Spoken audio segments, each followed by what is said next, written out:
Assalamualaikum warahmatullahi wabarakatuh. Salam sejahtera untuk kita semua.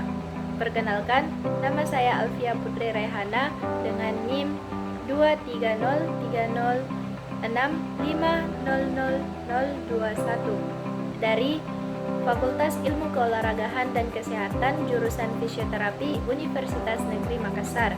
Baik, pada kali ini saya akan memaparkan mata kuliah biomedik mengenai parasetamol, yang dimana mata kuliah pada kali ini diampu oleh dosen pengampu Bapak Khairul Fadli Mukhtar Lutfi, SPAM, M Biomed. Parasetamol juga dikenal sebagai acetaminophen, adalah obat analgesik atau pereda nyeri dan antipiretik atau penurun panas yang umum digunakan. Obat ini sering digunakan untuk meredakan rasa sakit ringan hingga sedang, seperti sakit kepala, sakit gigi, dan nyeri otot. Selain itu, parasetamol juga efektif dalam menurunkan demam. Nah, selanjutnya deskripsi mengenai parasetamol. Sejarah parasetamol pertama kali disintesis pada tahun 1878 oleh ahli kimia Jerman bernama Harmon Northrop Morse. Namun, baru pada tahun 1950-an, parasetamol diperkenalkan sebagai obat yang aman dan efektif untuk meredakan rasa sakit dan menurunkan panas. Pada luaran bungkusan tablet parasetamol terdapat simbol lingkaran berwarna hijau dengan garis tepi hitam. Lingkaran warna hijau dengan garis hitam adalah simbol untuk obat yang dijual bebas. Logo pada jenis obat ini berarti dapat dijual bebas di pasar dan tidak memerlukan resep dokter. Mekanisme parasetamol. Meskipun mekanisme kerjanya belum sepenuhnya dipahami, namun parasetamol diyakini bekerja terutama dalam otak dan mempengaruhi pusat pengaturan suhu dan persepsi nyeri. Ini juga dapat menghambat produksi prostaglandin yang merupakan senyawa yang bertanggung jawab atas peradangan nyeri. Nah, di bawah sini juga terdapat interaksi. Perlu diperhatikan, interaksi dengan obat lain terutama jika digunakan bersamaan dengan obat lain dapat mempengaruhi hati atau memiliki potensi kerusakan hati. Maka dari itu perlu diperhatikan ketika mengonsumsi obat secara bersamaan. Nah, selanjutnya di sini terdapat dosis dan cara penggunaan parasetamol. Dosis parasetamol bervariasi tergantung pada usia, berat badan, dan kondisi kesehatan individu. Yang kedua, biasanya diambil melalui mulut atau oral dalam bentuk tablet ataupun sirup. Nah, selanjutnya pada bagian sini terdapat efek samping. Secara umum, parasetamol dianggap aman jika digunakan sesuai dosis yang direkomendasikan.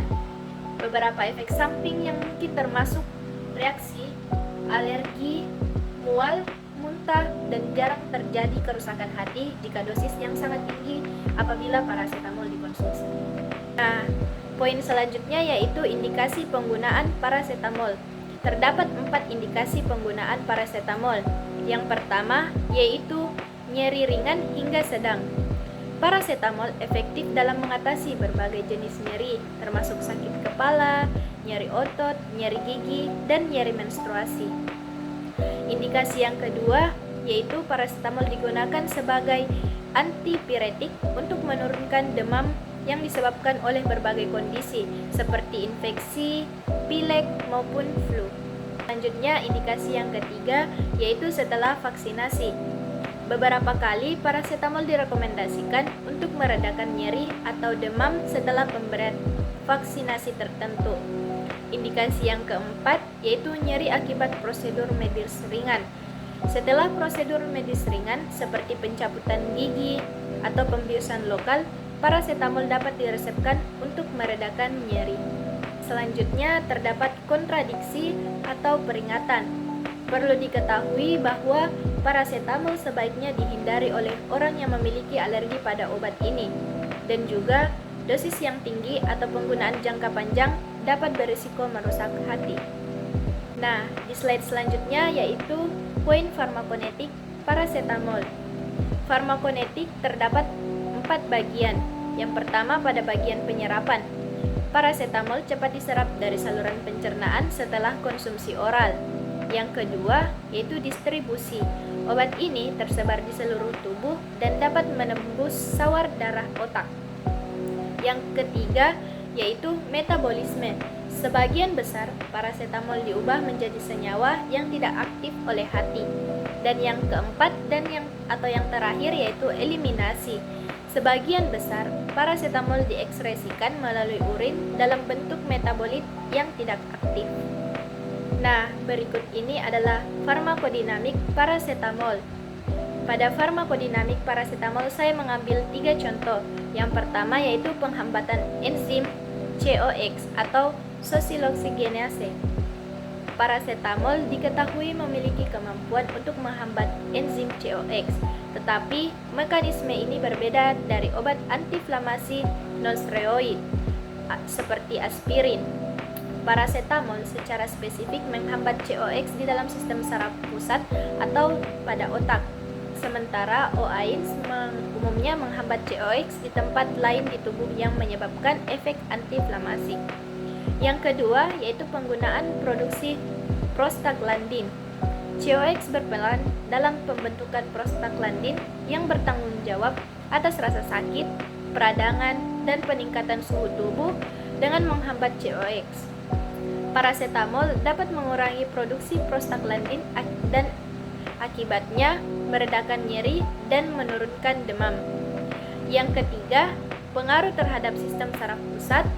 Parasetamol diyakini bekerja terutama di dalam otak, dipengaruhi hipotalamus yang terlibat dalam pengaturan suhu tubuh. Ini dapat membantu untuk menurunkan demam. Sampailah kita pada bagian penutup. Di penutup ini saya ingin menyampaikan, sebelum menggunakan parasetamol, selalu disarankan untuk berkonsultasi dengan profesional kesehatan atau mengikuti petunjuk penggunaan yang tertera pada kemasan obat. Pemakaian tidak sesuai dosis atau durasi yang ditentukan dapat menyebabkan resiko efek samping yang tidak diinginkan. Itulah yang dapat saya sampaikan pada materi biomedik parasetamol pada kali ini. Jika ada saran dan kritik, dapat teman-teman sampaikan di kolom komentar. Dan jika ada pertanyaan, silahkan sampaikan di kolom komentar juga. Sekian dari saya. Wassalamualaikum warahmatullahi wabarakatuh.